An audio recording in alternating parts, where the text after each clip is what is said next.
umbiakin di sengitiri na to kawe o yegitun oke awinge iweriomu Albuquerque ota. So hello, I'm Jovita Belgard. I'm from Okeawinge, Isleta, and I'm Turtle Mountain Chippewa. I am the Native Youth Program Coordinator at the Coalition to Stop Violence Against Native Women.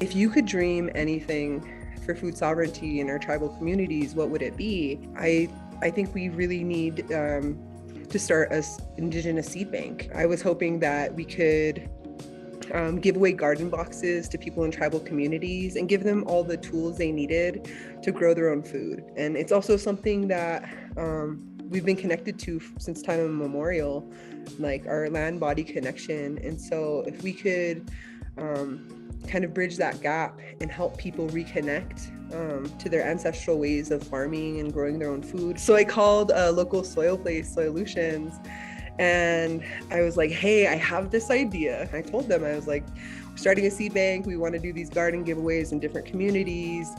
And I want to figure out how much soil I need to give away 50 garden boxes. And they said, you know what?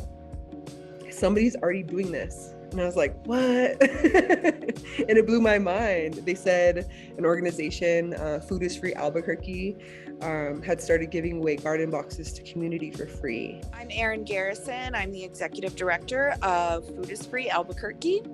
And we are a gleaning organization. We harvest backyard fruit trees, private orchards, and we also partner with farms, and we redistribute that excess produce back out into our communities. I met Jovita with the coalition last spring, I believe. She reached out. We had a really great, inspiring conversation about seeds and seed saving and sharing. So we started working together to, build boxes and share like the design plans for how we did it. And so, yeah, it was just really fantastic. Sometimes when we don't have the resources to do something, you're less likely to try it. So these programs where we're giving away live plants, boxes, soil, seeds, everything is there to be successful. What it is it's knowledge, and it's just learning, and it's the ability to try and to be supported by our community by sharing knowledge and resources and knowing that it's okay if we fail. If your plants die, there will be more because there is an abundance, and we are supported and held up by community. And if everybody is growing just one plant and sharing just one tomato, that makes a difference. All we have to do is grow one plant, share one thing, and we have done enough. And that's how these ripple effects go. Me and Mom had grown eggplant and tomatoes, and they were like taking over the whole bed of plants. Like we couldn't put any more. Like it was like just this giant thing. I'm from the Pueblo of Nambe. My name is Kai Smith. I was the one that I'd gather the plants, and I'd give them to like the window, or I'd put them in the bag. Hello everyone, Umbiagindi Naukawes, Amutsang Nambuwinga Naumu. My name is Markel Musgrave.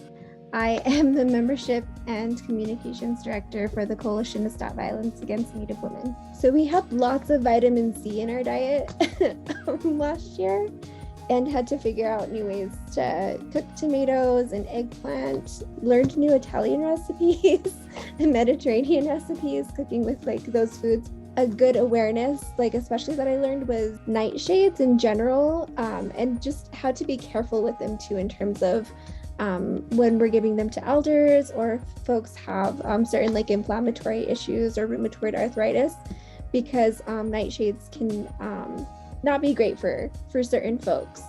So there was that learning also in terms of, having an abundance of food to give away and knowing like who to give it away to. So in terms of like strategizing community food going forward, like sticking with like our original like our core plants as Pueblo people, and how those might be healthier options for like generationally everybody.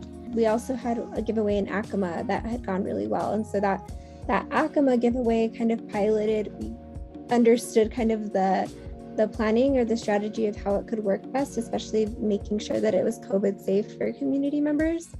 And we have an ongoing relationship with Taylor Roots Society and their youth. Actually, they have youth interns and a youth coalition through Nambe who are really interested in food sovereignty work. And so they really just wanted to be involved and be a part of the distribution process. And after that, they were interested in learning about how to like make the garden boxes themselves.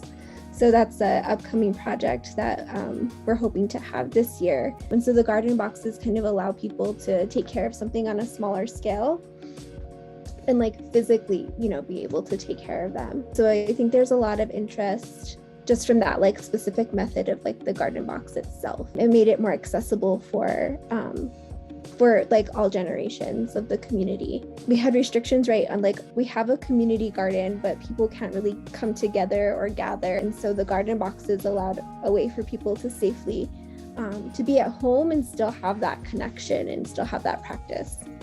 My name is LaVonne, and I am a member of the Navajo Nation. And I have lived in Albuquerque, since I want to say I was 17. I came here to go to UNM. Lily is my daughter, and she is half Navajo, a quarter Zuni, and a quarter Hispanic. I thought it was really neat that there was a society for, to reduce violence against Native women. And so I had already liked the group on Facebook. They had posted about the garden project, and I had asked Lily, we didn't have anything going on that day. And I said, do you want to go pick up a gardening box? And I was so surprised because I just assumed it would just be the potting soil and some seeds, but they had done like garden boxes, and they gave you instructions. And I think the thing that was really cool for me was that they gave you a bunch of like rare kinds of beans. So it goes back to like the reemergence of some of those older kinds of beans that aren't mass produced and that are kept by different various tribes. So that was really interesting for us. So I was telling Lily, some of these beans come from specific areas and specific regions, and it's not readily available to the masses. And I think that's important to keep those old strains of vegetables and produce alive and accessible. So my name's Lily. I think it's really fascinating about this. It's nice, and I think it's really cool on what they're doing for people. It makes them feel better about themselves and their background and history.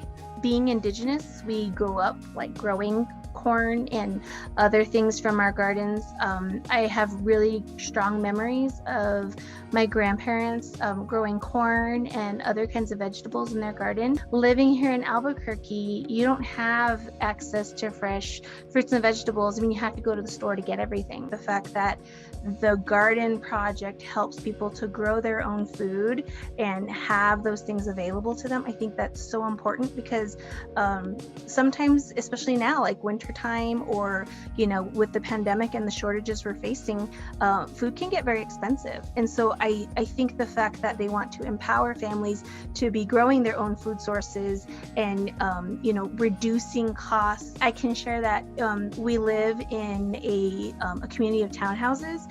And after we had planted the garden, and Lily's very diligent about watering, I mean, not right now, but she was very diligent about watering everything and making sure that everything was growing well.